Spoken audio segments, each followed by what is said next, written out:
시청자 여러분 안녕하십니까? 한 주간의 한인사회 주요 소식을 전해드리는 KBN 뉴스 주간 브리핑입니다. 뉴저지주 팰리세이즈 팍에서는 제임스 로튼도 시장과 마이클 폴라라 펠팍 민주당 위원장 간의 파워게임이 이어지고 있습니다. 우선 첫 번째 라운드에서는 제임스 로튼도 시장이 한 걸음 물러났는데요. 문제의 발단이 됐던 로튼도 시장 아들의 교감 추진건은 일단 최종 후보에서 탈락하면서 일단락됐습니다. 하지만 최초 시장 탄핵과 함께 또 한인 시장의 추진이 한인 사회에서 이슈가 되고 있습니다. 금홍기 기자가 보도합니다. 제임스 로튼도 시장의 아들인 앤소니 로튼도는 지난 2008년부터 팰리세이즈 팍 린드버그 초등학교에서 교사로 재직하고 있습니다. 이 학교의 교감이 다른 학교로 자리를 옮기면서 공석이 된 자리를 두고 로튼도 시장은 자신의 아들을 교감으로 만들어줄 것을 마이클 폴라타 위원장에게 요구했던 것으로 알려지고 있습니다. 하지만 폴라타 위원장이 시장의 아들이라는 이유로 자격이 불충분한 30세 교사를 교감으로 앉힐 수 없다고 반대를 하고 나서자 두 사람 간에 불협화음이 일어나기 시작했습니다. 로튼도 시장은 폴라타 위원장이 제기한 자신의 아들의 자격 문제에 대해 교감직에 오르지 못할 아무런 결격 사유가 없다고 맞섰기 때문입니다. 로튼도 시장의 아들이 교감 공모 최종 후보군에 들지 못하면서 이 문제는 일단락됐지만 두 사람의 마찰은 쉽게 끝날 것 같지 않습니다. 폴라타 위원장이 추진하는 로튼도 시장 탄핵 카드가 실제 상황으로 이어질지, 만약 탄핵이 현실화되면 한인 시장 탄생이 가능할지, 뉴저지 최대 한인타운 팰리세이즈 팍에 앞날에 관심이 집중되고 있습니다. KBN 뉴스 금홍기입니다. 이창희 경상남도 진주시장이 20일 뉴저지주 팰리세이즈 팍을 찾았습니다. 이 시장은 펠팍시와 MOU를 체결하고 명예시민증을 수여받았습니다. 금홍기 기자가 취재했습니다. 팰리세이즈 팍 타운홀 앞에서는 이창희 진주시장을 환영하는 공식 행사가 열렸습니다. 공식 행사에서 제임스 로튼도 팰리세이즈 팍 시장은 이 시장에게 명예시민증을 수여하고 양 도시 간 우호 협력과 교류 발전을 위한 우정의 패를 서로 교환했습니다. It is both an honor and a pleasure for my town to be asked to join in a friendly exchange with Jeju City, South Korea, and to offer you a certificate of honorary citizen. 펠팍타운과 진주시는 교육문화 교류를 위한 MOU 체결식도 가졌습니다. 이번 MOU 체결로 양 도시의 중고등학생들이 서로의 문화를 이해하고 체험할 수 있는 교환 학생 프로그램을 운영해 나갈 계획입니다. 한편 진주시는 버겐 카운티와 뉴저지 한인회가 주최하는 추석맞이 대잔치가 열리는 기간에 맞춰 U 오버팩 공원에서 유등 축제를 개최하는 방안에 대해서도 협의 중이라고 밝혔습니다. 연평균 300만 명이 찾는 진주 남강 유등 축제는 한국 축제로는 처음으로 캐나다 윈터루드 축제와 나이아가라 빛 축제에 수출되는 등 글로벌 축제로 성장하고 있습니다. 우리 대한민국이 생기고 최초로 5,000년 역사의 처음으로 이 축제를 외국에 수출했습니다. 이 미국에 사시는 우리 동포분들이 이제 뭐 고향이 진주든 아니든 간에 진주에 오셔가지고 보시면 정말로 좋다는 걸 알 겁니다. 이 유등 축제로서는 세계 제1입니다. 우리나라 것이. 올해 버겐 카운티와 협의가 끝나면 내년 추석맞이 대잔치에서도 유등의 아름다운 불빛을 감상할 수 있을 것으로 보입니다. KBN 뉴스 금홍기입니다. 지난해에 이어 올해도 미주 한인 풀뿌리 활동 컨퍼런스가 개막했습니다. 올해는 연방 상하원 의원 20여 명이 참석하면서 지난해보다 더 성장한 모습을 보이고 있습니다. 한인 사회의 정치력 신장을 위한 든든한 초석이 되길 기대합니다. 제2차 미주 한인 풀뿌리 활동 컨퍼런스 전국대회가 어제 워싱턴 DC에서 개막했습니다. 지난해에 이어 두 번째로 열리는 이번 행사는 내년 대선을 앞두고 미국 주류 정치를 향한 한인 풀뿌리 활동가들의 정치력을 신장하는 계기가 될 것으로 기대되고 있습니다. 행사는 2박 3일의 일정으로 지역별 유권자 등록 운동과 선거 참여 등 풀뿌리 활동 방법과 리더십 확보에 필요한 교육을 제공할 예정입니다. 특히 한인 유권자들의 80% 등록과 80% 투표를 유도하는 지역 맞춤형 8080 캠페인을 소개하고 참가자들이 각자 지역구 연방 하원을 만나 지역 현안을 논의할 수 있도록 도울 것으로 알려졌습니다.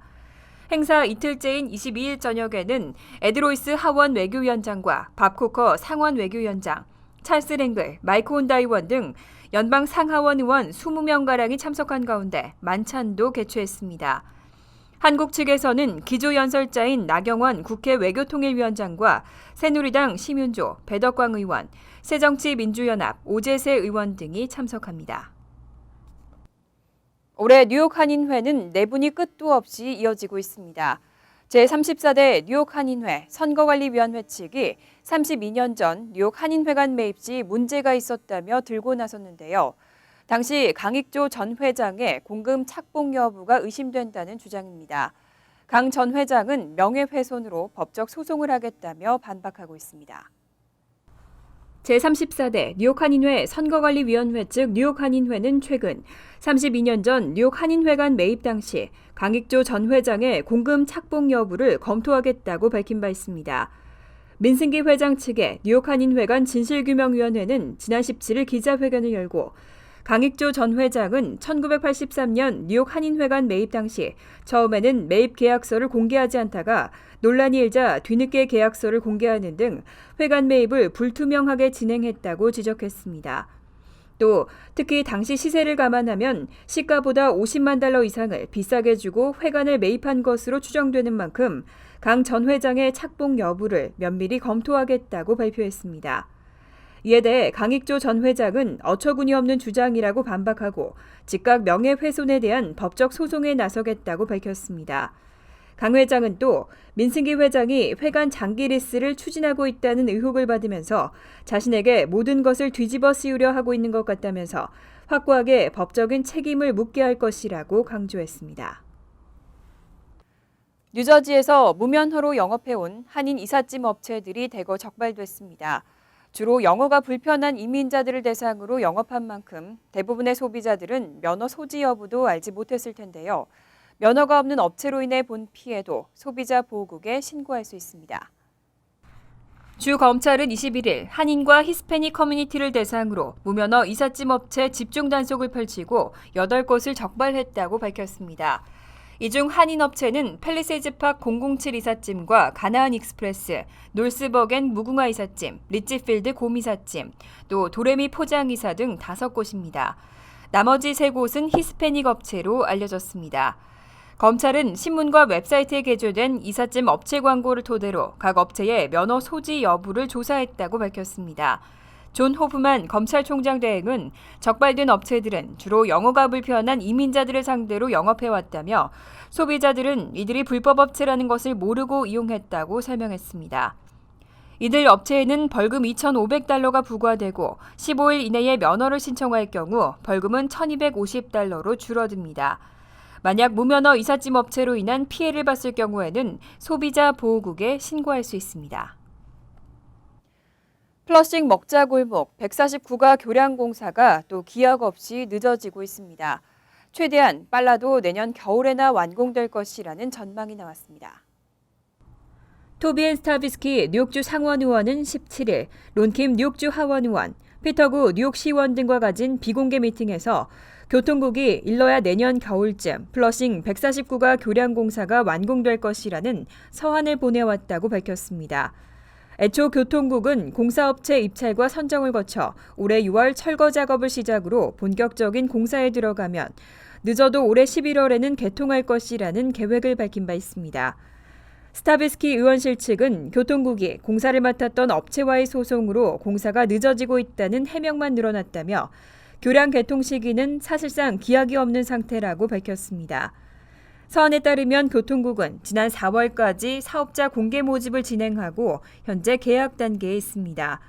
하지만 아직 정확한 공사 일정은 나오지 않았습니다. 한편 이날 퀸즈 한인회와 상인 번영회는 교통국에 149가와 롱아일랜드 레일로드 머레일역 인근에 주차 공간을 확충해 줄 것을 요청했습니다.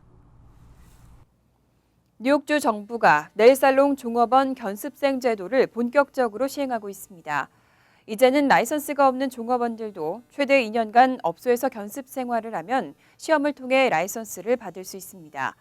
견습 생활 기간 중에도 최저임금은 보장됩니다. 뉴욕주 정부가 최근 새롭게 도입한 네일살롱 종업원 견습생 제도의 시행세칙을 확정 발표하고 본격 시행하고 있습니다.